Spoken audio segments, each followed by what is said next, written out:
దయచేసి ఆదికాండం 22వ అధ్యాయము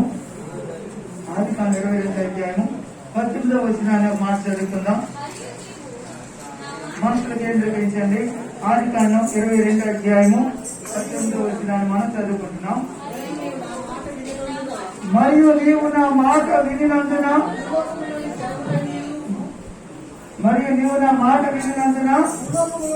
భూలోకంలోని జనములన్నీ నీ సంతానము వలన ఆశీర్వదింపబడుదురని నా తోడని ప్రమాణము చేసి ఉన్నానని యెహోవా సెలవిచ్చుచున్నాడు. హల్లెలూయా. ప్రియమైన అబ్రాహాముతో దేవుడు తెలియజేస్తున్న మాట, నీవు నా మాట వినినందున, జాగ్రత్త వినండి, నీవు నా మాట వినినందున నీ మూలముగా భూలోకములున్న జనులందరూ ఏమవుతున్నారంట? ఆశీర్వదింపబడుతున్నారు. హల్లెలూయా, హల్లెలూయా. ఈ మాట ఎవరు చెప్తున్నారు? భూమికి ఆకాశానికి సార్వభౌముడు, సర్వ సృష్టికర్తైనటువంటి దేవుడు, అనంత జ్ఞాని అయిన దేవుడు, అందరి సృష్టికర్త, అందరికీ కరుణమైనటువంటి దేవుడు ఈ మాట తెలియజేస్తున్నారు. ఏమనంటే, నీ మూలముగా నీవు నా మాట వినినందున. ఏ మాట విన్నారు? అబ్రాహాము. జాగ్రత్త వినండి. అబ్రాహాం గురించి తెలియనటువంటి వాళ్ళు ఎవరు లేరు. క్రైస్తవులుగా క్రీస్తుని అంగీకరించిన ప్రతి ఒక్కరికి కూడా అబ్రాహాం గురించి బాగా క్షుణ్ణంగా తెలుసు. ఒక దినాన అబ్రాహాంని దేవుడు శోధించాడండి. జాగ్రత్త వినండి. ఒక దినాన అబ్రాహాంని దేవుడు శోధించాడు. ఈ శోధించినప్పుడు చాలా మంది అనుకుంటారు, నాకు భయంకర శోధనలు వచ్చేసి ఆయన తట్టుకోలేకపోతున్నానండి, నన్ను ఎందుకు శోధించేస్తున్నాను, నన్ను ఎందుకు శోధించి శోధనలు పడిపోయాను. ఈ శోధన వల్ల దేవుడి కనుక శోధిస్తే ఎన్ని ఆశీర్వాదాలు వస్తాయో ఈరోజు మనం నేర్చుకుందాం. ప్రియమైన బిడ్డలారా, దేవుడు ఒక దినాన అబ్రాహాంని శోధించాడంట. మొదటి వచనానికి వెళ్ళిపోతే, ఆ సంగతులు జరిగిన తర్వాత దేవుడు అబ్రాహామును పరిశోధించి అబ్రాహామాని పిలవగా చిత్తము ప్రభు అన్నాడంట. అప్పుడు ఆయన, నీవు ఒక్కడై ఉన్న నీ కుమారుడైన ఇస్సాకును తీసుకొని మోరియా దేశమునకు వెళ్లి అక్కడ నేను నీతో చెప్పబోయే పర్వతములలో ఒకదాని మీద దహన బలిగా నీవు అతను అర్పించవలని చెప్పాను. రైట్. ఇప్పుడు 5, 6, 7 వచ్చినాను. నేను ఈ చిన్నవాడిని అక్కడికి వెళ్ళి దేవునికి మొక్కి మరలా మీదకు వచ్చిందని చెప్పి దహన బలితో కట్టెలు తీసుకొని తన కుమారుడు ఇస్సాకు మీద పెట్టి. ఇప్పుడు 3వ వచనంకి వెళ్దాం. తెల్లవారినప్పుడు అబ్రాహాము లేచి తన గాడిదకు గంత కట్టి తన పనివాళ్ళని ఇద్దరిని తన కుమారుడైన ఇస్సాకును వెంట పెట్టుకొని దహన బలి కొరకు కట్టెలను చీల్చి లేచి దేవుడు తనతో చెప్పిన చోటికి వెళ్ళాను. రైట్.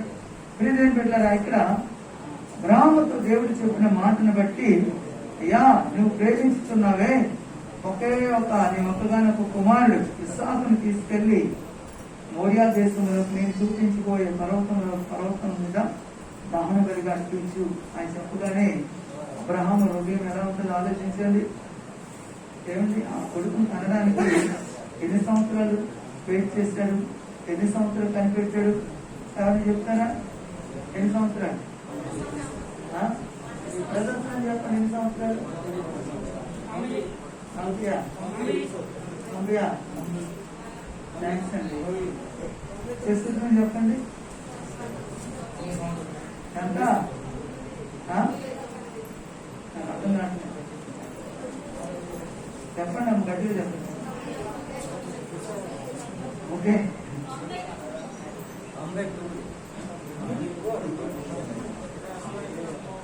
75వ సంవత్సరంలో అబ్రహాముని పిలిచి, ఆయన పిలిచినప్పుడు ఆయనకి చెప్పిన వాగ్దానం, నీ సంతానం ఎత్తుకునే వాళ్ళు చేస్తానన్నాను. ఆయన కనిపెట్టింది 25 సంవత్సరాలే, 90 సంవత్సరాలు, 100 సంవత్సరాలు కాదు. ఆయన కనిపెట్టింది 25 సంవత్సరాలు కనిపెట్టాడు అబ్రాహాము కుమారుడు గురించి. జాగ్రత్త వినండి. మనం కూడా కనిపెడతాం, 3 రోజులు కనిపెడుతుంటే అక్కడ మురుక్కుంటూ కూర్చుంటాం. నాకు అలా జరగలేదు, ఇలా జరగలేదు, అలాగే జరగలేదు. ఓకే, 25 సంవత్సరాలు ఆయన కనిపెట్టి దేవుడు చేసిన వాగ్దానం విషయంలో 25 సంవత్సరాల తర్వాత కుమారుడు లేక ఒక కుమారుడు కలిగితే ఆ కుమారుడిని తీసుకెళ్లి ఆ దేవుడు అనేటువంటి యెహోవా చెప్తున్న మాట, నీవు ప్రేమించుచున్న ఇస్సాకును తీసుకెళ్లి మోరియా దేశంలో నేను చూపించబోయే పర్వతం మీద అతను దహన బలిగా అర్పించమని అనగానే, ఏంటి ప్రభా 25 సంవత్సరాలు నేను ఓపికతో కనిపెడితే ఇప్పుడు తీసుకెళ్లి నా కుమారుడు బలించమంటావా? నువ్వేం దేవుడు అయ్యా, నువ్వేం దేవుడివి అని యుద్ధం ఆడుకుని కూర్చున్నాడా? మాట్లాడుకుంటూ కూర్చున్నాడా? టైం ఆడుకుంటూ కూర్చున్నాడా? దేవుడిని తిరుగుబాటు చేశాడా? వ్యతిరేకించాడా?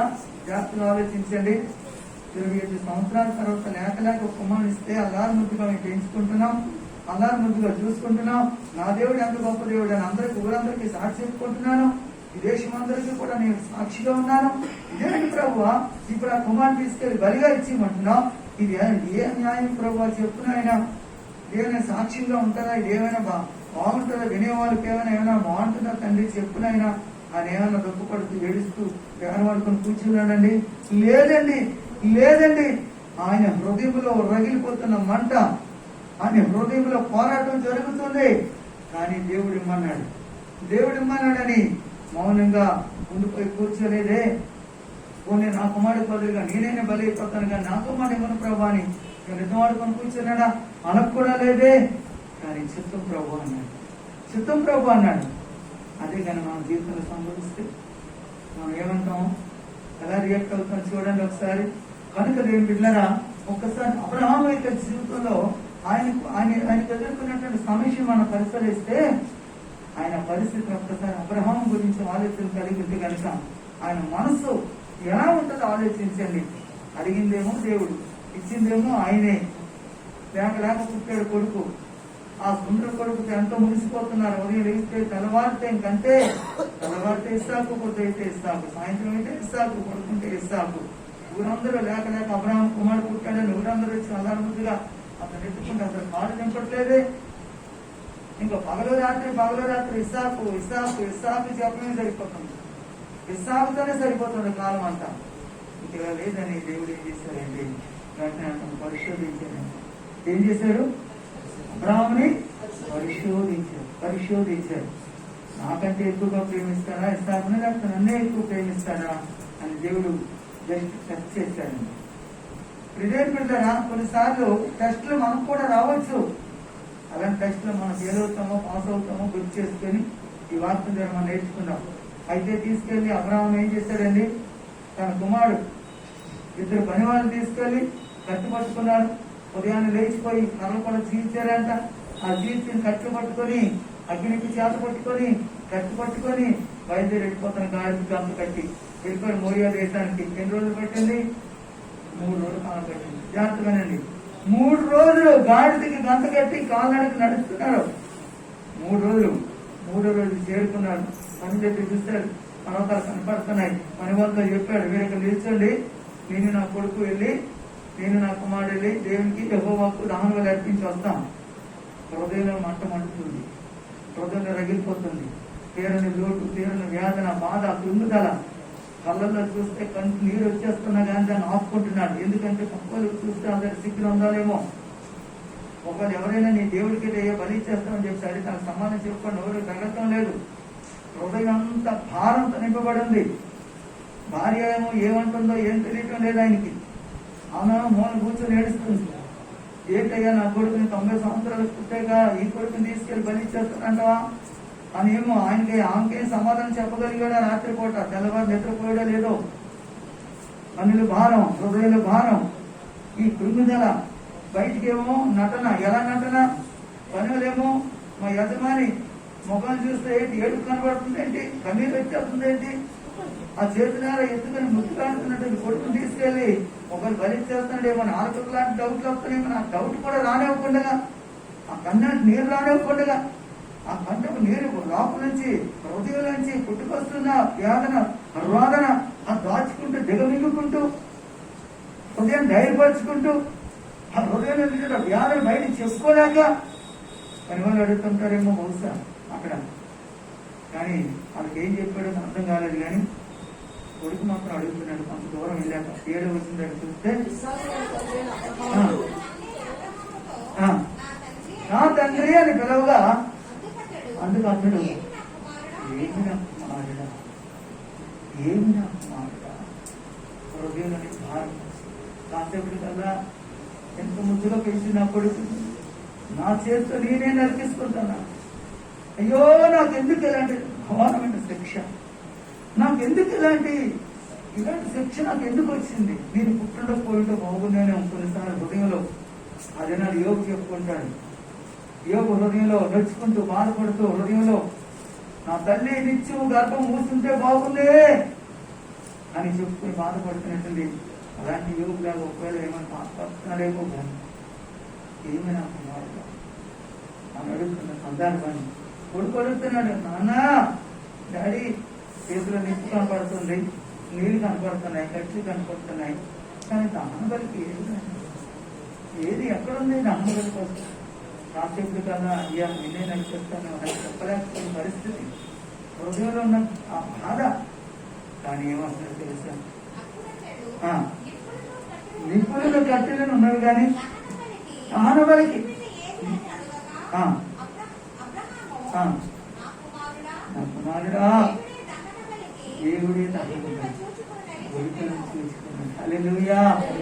ఇదేం పిల్లరా, వెంటనే తీసుకెళ్లి కట్టెలు పేరుస్తుంటే చేతులు కట్టేసి బలిపేట మీద పెడుతూ ఉంటే ఇస్సాకు ఆ మాత్రం తెలియదండి, ఇస్సాకు ఆ మాత్రం అర్థం కాదండి.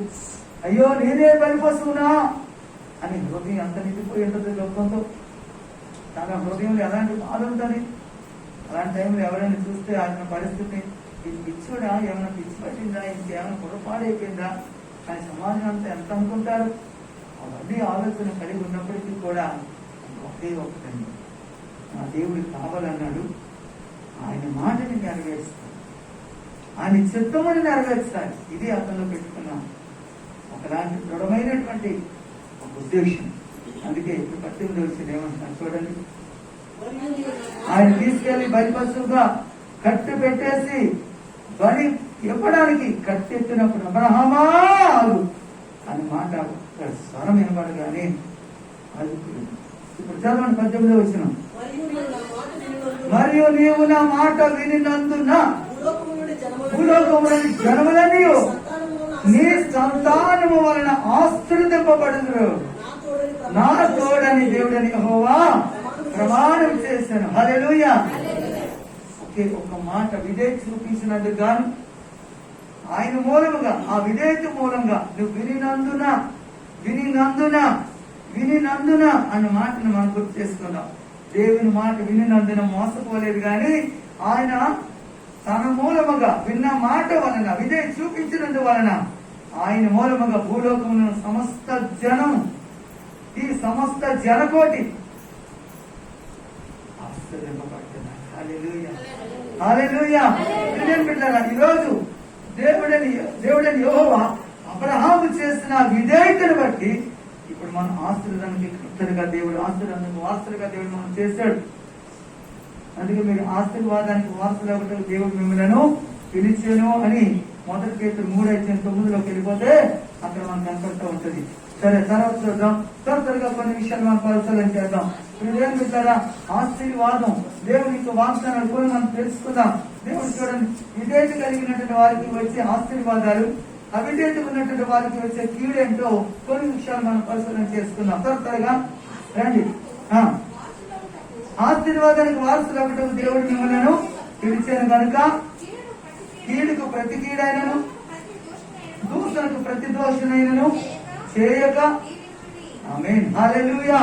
ఆశీర్వాదానికి వారసులు అవ్వడానికి నిర్గమకాండ 20:6 వెళ్ళిపోతాం. త్వరగా నిర్గమకాండ 20:6 ఏం తెలియజేస్తున్నాడు, నన్ను ప్రేమించి నా ఆజ్ఞల గైకొని వారిని ఎన్ని తరాలు, 1000 తరముల వరకు కరుణించు వాడనే అన్నాడు. దేవుడిని యెహోవా మాట విని ఆయన ఆజ్ఞలకు లోబడి కట్టడలకు గైకుంటే గనక 1000 తరాల వరకు ఆయన కరుణించి వాడే అన్నాడంట. ఇంకా ఆయన ఆజ్ఞలకు లోబడి ఆయనకి విధేయత చూపిస్తాడంట. ఆయన మాట వింటేనంట నీ శత్రువులు కానీ శత్రువు అయిపోతాడంట. జాగ్రత్త వినండి. నిర్గమాకాండం 23వ అధ్యాయము చూడండి, త్వరగా 22వ వచనాన్ని త్వరగా చదవాలి. నిర్గమాకాండం 23వ అధ్యాయము చదవాలి. అయితే నీవు నా మాట జాగ్రత్తగా, మైకులో చదివితే స్పష్టంగా వినబడుతుంది. మైక్ తీసుకోండి, ఇంకా మైక్ ఎక్కడ ఉంది త్వరగా. అయితే నీవు ఆయన మాటను జాగ్రత్తగా విని నేను చెప్పినది యావత్తు చేసిన చేస్తున్న ఎడల నేను నీ శత్రువులకు శత్రువునవుతాను, విరోధులకు విరోధులైపోతాను అన్నాడు. హల్లెలూయా. నీవు ఆయన మాట జాగ్రత్తగా వినవలెను. ఆయన మాట నువ్వు జాగ్రత్తగా వినవలెను. వినకుండా ఆయన కోపం రేపించావా? 21వ వచనం చదవండి. 21వ వచనం చదవండి. అందులోనే త్వరగా. ఆయన సన్నిధిని జాగ్రత్తగా ఉండి ఆయన మాట వినవలెను. ఆయన మాటే వినవలెను. ఆయన కోపం రేపవద్దు. ఆయనకు కోపం రేపించొద్దు. నువ్వు వినకపోతే కోపం రేగిపోద్దు ఆయనకి. నువ్వు విన్నావనుకో నీ ఆశీర్వాదం వస్తుంది. నీ మాట వినకుండా, ఆయన మాట వినకుండా నువ్వేం వర్తెలుతావు, ఏం ఎస్టాబ్లిష్ అవుతావు. నువ్వు విన్నావనుకో నీ జీవితకాలం నీకు ఆయన తోడుగా ఉంటాడంట. నీ జీవితకాలానికి తోడుగా ఉంటాడు, వర్తలుతాడు. మొదటి రాజుల గ్రంథాలు 11:38 వచనంలోకి వెళ్ళిపోతే అక్కడ తెలియజేస్తారు. చదవండి త్వరగా. మొదటి రాజుల గ్రంథము. నేను నీకు ఆజ్ఞాపించినదంతయు నీవు విని నా మార్గములు అనుసరించి నడుచుచు నా దృష్టికి అనుకూలమైన ఏదైతే అనుకూలమైన దానిని జరిగించే వరకు నా సేవకుడైన దావీదు చేసినట్లు నా కట్టడలను నా ఆజ్ఞను గైకొని ఎడల నేను నీకు తోడుగా ఉండి తోడుగా ఉంటాను. దావీదు కుటుంబం ఎక్కడికి వెళ్తే అక్కడికి తోడే ఇచ్చేస్తాడు ఆయన. నేను ఒంటరిగా విడిచిపెట్టడు. అందుకే యోహాను సువార్తలో చెప్తాడు 8:29 వచనంలో, ఆయన నన్ను పంపిన వారి చిత్తము నెరవేర్చింది కనుక ఆయన నన్ను ఒంటరిగా నన్ను విడవలేదు. ఆయన చిత్తమును ఆయనకి ఇష్టమైన కార్యము నేను ఎల్లప్పుడూ చేస్తున్నాను కనుక ఆయన నన్ను విడిచిపెట్టలేదు. హల్లెలూయా. ఆయనకి ఇష్టమని చేసి ఆయన చెప్పినది చేసావనుకో ఆయన ఒంటరిగా విడిచిపెట్టాడు. మార్క్స్ సువార్త 3వ అధ్యాయానికి వెళ్ళిపోతే చూడండి. మార్క్స్ సువార్త 3వ అధ్యాయంలో 35వ వచనం చదవండి. దేవుని చిత్తమును ఎవరైతే జరిగిస్తారో వారినే దేవుడి యెహోవా ప్రభువైన యేసుక్రీస్తు వారు చెప్తున్నారు. వారే నా సహోదరుడు, వారే నా సహోదరి. ఆయన చిత్తము చొప్పున నీవు చేస్తే నిన్ను తన సహోదరుడిగా, యేసు ప్రభువారికి నిన్ను సహోదరుడిగా, యేసు ప్రభువుకు నిన్ను సహోదరిగా ఆయన నేను అంగీకరిస్తున్నాడంట. ఆయన చిత్తమును జరిగించినందుకు, ఆయన ఇష్టమును నెరవేర్చినందుకు, ఆయన చిత్తానుసారం జీవిస్తే ప్రభు నీ శత్రువు అయిపోతాడంట. నీ విరోధం అయిపోతాడంట. అంటే దాని అర్థం ఏంటి? నువ్వు నీ శత్రువుకు నువ్వు మాట్లాడే పని లేదు. నీ శత్రువుతో నీకు విరోధంగా ఉండవు. ఆయన నీ శత్రువు అవుతాడు ఆయన. అంటే నీవు శత్రుత్వం సహించలే, నీవు యుద్ధం చెయ్యక్కర్లే. నీ పక్షాన ఆయన యుద్ధం చేస్తాడు. నీ పక్షాన ఆయన నీ వ్యాజ్యమని కడగొట్టేస్తాడు. కనుక దేవుళ్ళారా, ఇప్పుడు ద్వితీయోపదేశకాండం 4వ అధ్యాయము 40వ వచనానికి వెళ్ళిపోతే చూడండి ఏమంటున్నారు ఒకసారి చూడండి. ద్వితీయోపదేశకాండం. మరియు నీవు నీ తరువాత నీ సంతతి వారు నీ క్షేమము కలుగుటకే నీ దేవుడైన యెహోవా సర్వకాలము నీకు ఇచ్చిన దేశములో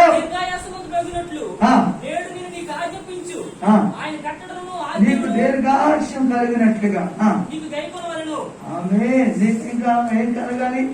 నిత్యము జీవించి ప్రభు సాక్షిగా నీవు ఉండాలంటే నేడు నేను నీకు ఆజ్ఞాపించిన ఆయన ఆజ్ఞ కట్టడం నీవు ఆజ్ఞ అంతే. విధేయత కలిగి ఉంటే నీ సర్వకార్యములు వెళ్తున్న ప్రతి స్థలములో నీవు నీ సంతతి వారు, నీ ఒక్కరే కాదు నీవు నీ సంతతి వారికి కూడా దేవుడిచ్చిన అభయం, దేవుడిచ్చిన వాగ్దానం ఇది. Praise God. ఈ సర్వకాలం కూడా దీర్ఘాయుష్మంతుగా. ఇంకో మాట 11వ అధ్యాయానికి వెళ్ళిపోతే చూడండి. 27, 28 వచ్చిన చదివిదాం. ద్వితీయోపదేశకాండం. నీవు వినిన ఎడల ఈ దీవెనయు వినక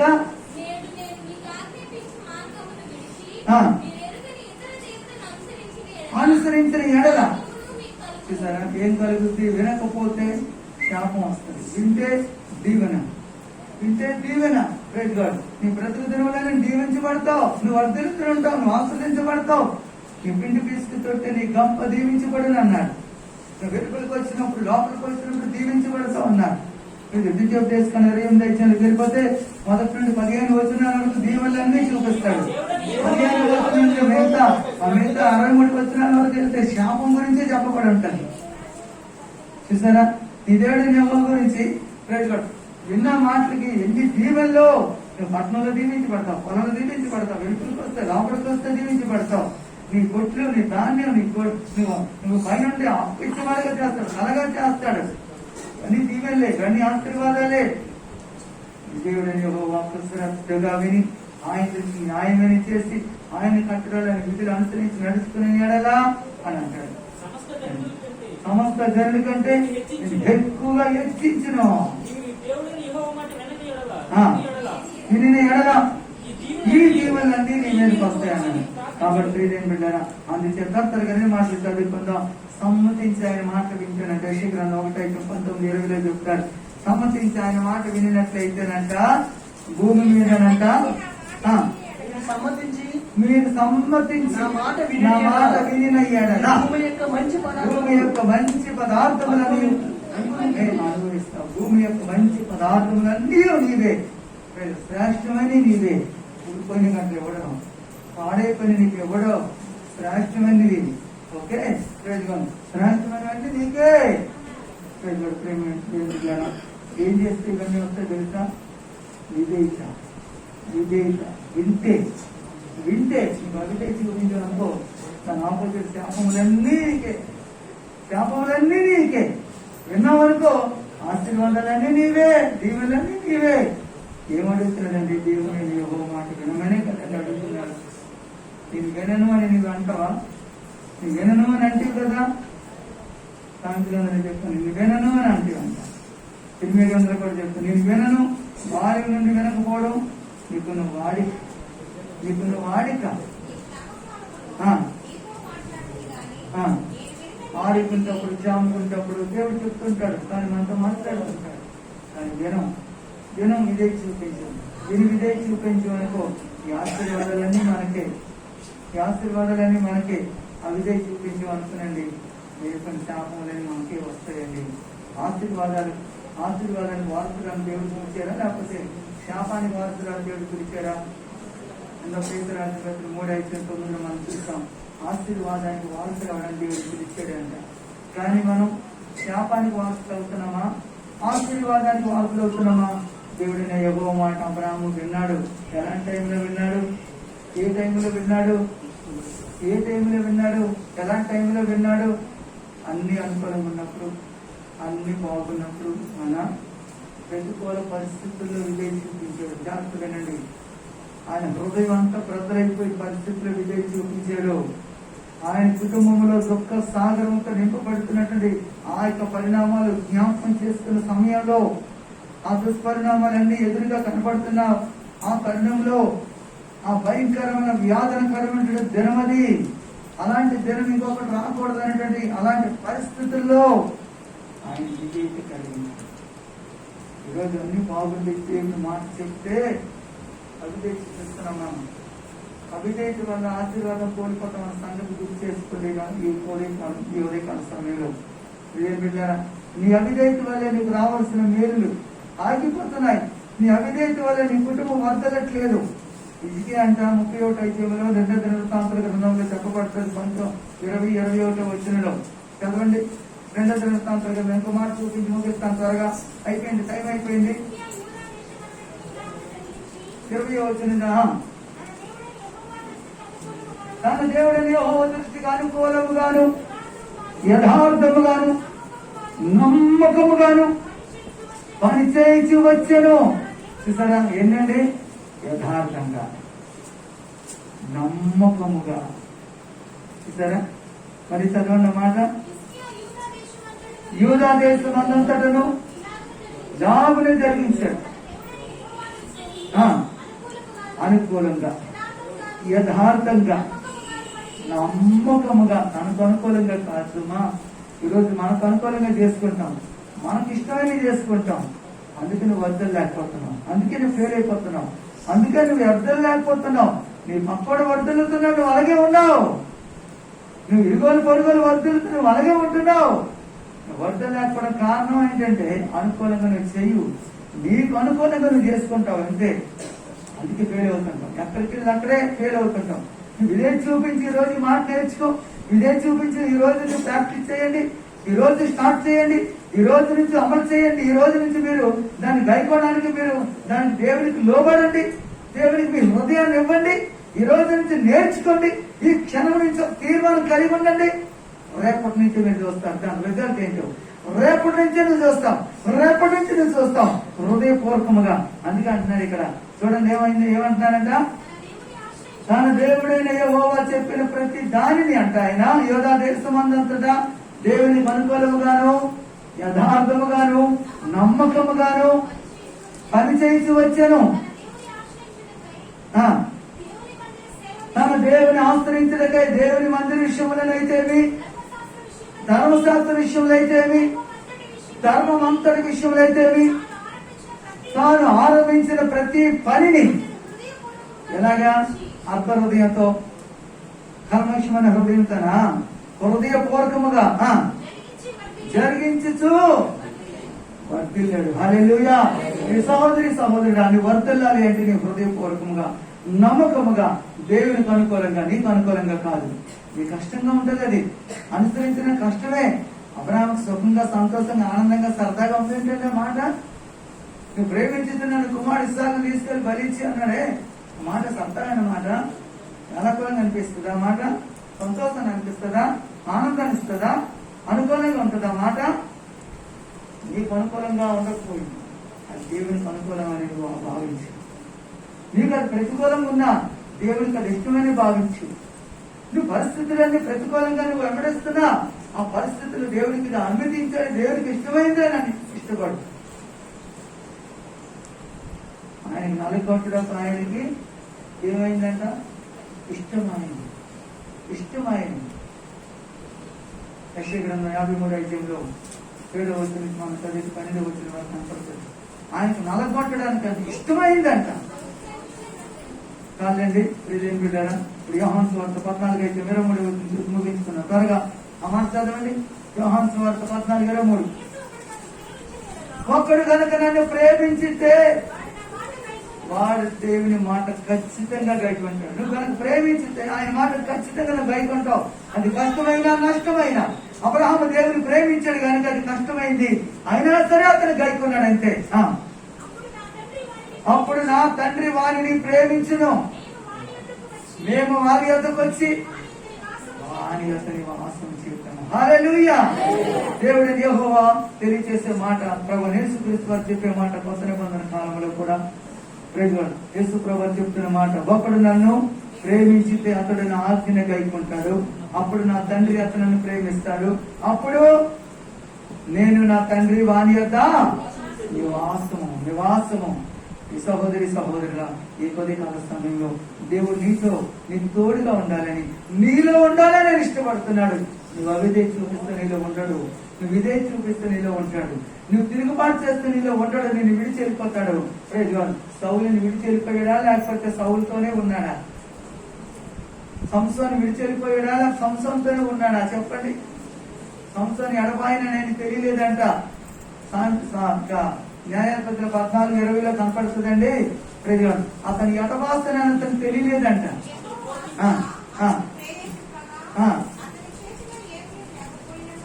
20వ వచనం అండి, 20వ వచనం కనపడలేదా? అనగా నిద్ర మేలుకొని ఎప్పట్లాగే